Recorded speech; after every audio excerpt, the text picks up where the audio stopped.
Hello viewers, আজকে আমি রেসিপিটি শেয়ার করব ছোট পুঁটি মাছের সাথে ঝিঙ্গে রেসিপি। প্রথমে আমি এখানে ছোট মাছ নিয়েছি।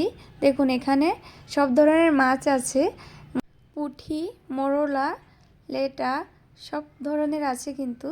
আর এখন আমি পুঁটি মাছ পরিষ্কার করে দেখাচ্ছি। এভাবে পুঁটি মাছটাকে পরিষ্কার করে নেব।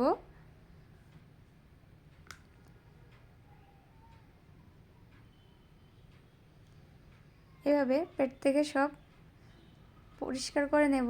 আর দেখুন খুব সুন্দর করে সবগুলি মাছকে পরিষ্কার করে নিয়েছি। আর এখানে দেখুন খুব সুন্দর ঝিঙ্গেগুলো ছোট ছোট সাইজের।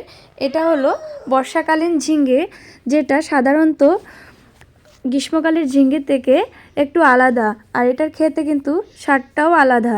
তো চলুন এই ঝিঙ্গে দিয়ে আজকে রেসিপিটি দেখাবো। প্রথমে তো আমি ঝিঙ্গের দুই দিক থেকে বটুগুলো কেটে নিচ্ছি। আর ঝিঙ্গেটা কিন্তু দা দিয়ে কাটা যাবে না, তার জন্য আমি এখানে এভাবে ছিলে নিচ্ছি।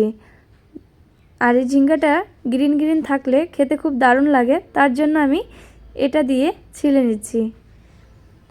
এখন দেখুন মিডিল দিয়ে কেটে নেব। এইভাবে মাঝখান দিয়ে কেটে দেখুন খুব নরম ঝিঙ্গেটা, আর বীজ নেই ভিতরে। খেতেও কিন্তু খুব দারুণ লাগে। আর এটা দিয়ে এই ছোট পুঁটি মাছ দিয়ে বানাবো। আর মাছগুলো কিন্তু বর্ষাকালে পাথারের ধরা মাছ, খুব টেস্টি লাগে খেতে। আর এখন আমি তেল দিয়ে দেব। তেলটা গরম হয়ে আসলে মাছগুলো দিয়ে দেব। সবগুলো মাছ একসাথে দেব না। দেখুন এইভাবে বুঝে বুঝে মাছগুলো দিয়ে ভাজতে হবে, না হলে ভেঙে যেতে পারে।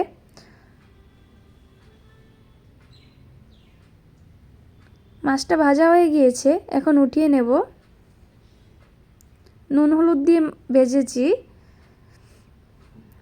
এখন আবারও মাছগুলো দিয়ে দেব। এভাবে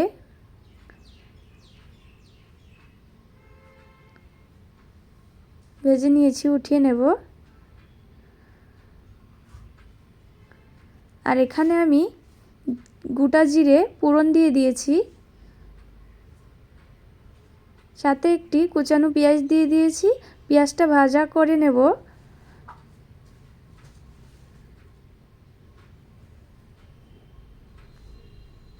পেঁয়াজটা ভাজা হয়ে আসলে দিয়ে দেব আলু আর ঝিঙ্গে একসাথে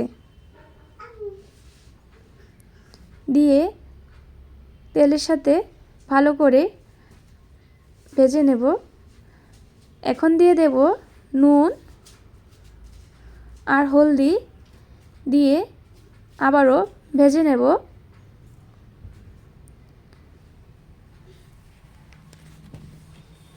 আলু আর ঝিঙ্গেটাকে খুব ভালো করে ভাজতে হবে।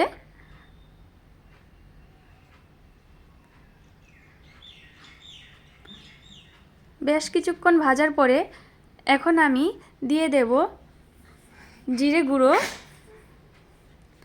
আদা বাটা দিয়ে আবারও কষিয়ে নেব। ঝিঙ্গে আর আলুটাকে খুব ভালো করে একসাথে কষিয়ে নিতে হবে। এখন দিয়ে দেব লঙ্কার গুঁড়ো, দিয়ে আবারও কষিয়ে নেব। দেখুন সবজিটা যত ভালো করে কষানো হবে খেতেও কিন্তু স্বাদ লাগবে। আর এভাবে আমি কষিয়ে নিচ্ছি। কষানো হয়ে গেলে এখন দিয়ে দেব পরিমাণ মতো জল। জলটা কিন্তু খুব কম পরিমাণে দেব, কারণ ঝিঙ্গে থেকেও জল বের হবে। আর সবজিগুলো আগে থেকে আমি কষিয়ে নিয়েছি, সিদ্ধ হয়ে গিয়েছে। আর কিছুটা সিদ্ধ হবে জলের সাথে, তার জন্য জলের পরিমাণটা খুব কম দিলেই চলবে।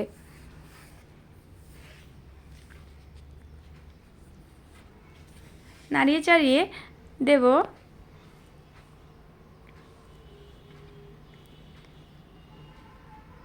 ফুটে আসলে ভাজা মাছগুলো দিয়ে দেব।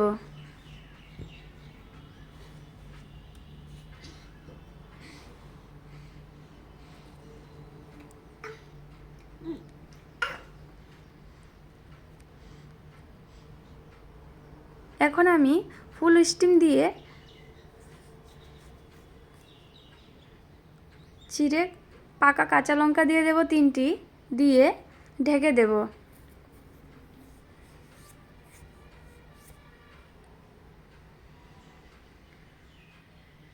5-6 মিনিট ফুল স্টিমে রেখে সিদ্ধ হয়ে গিয়েছে, দেখতে পারছো।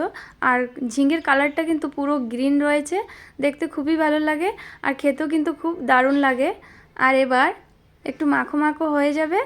দেখুন খুব সুন্দর হয়েছে, সিদ্ধও হয়ে গেছে, আমি দেখিয়েছি আলুটা ভেঙে খুব সুন্দরভাবে সিদ্ধ হয়ে গিয়েছে আর রেসিপিটি রেডি হয়ে গেছে। এখন আমি গরম ভাতের সাথে পরিবেশন করব।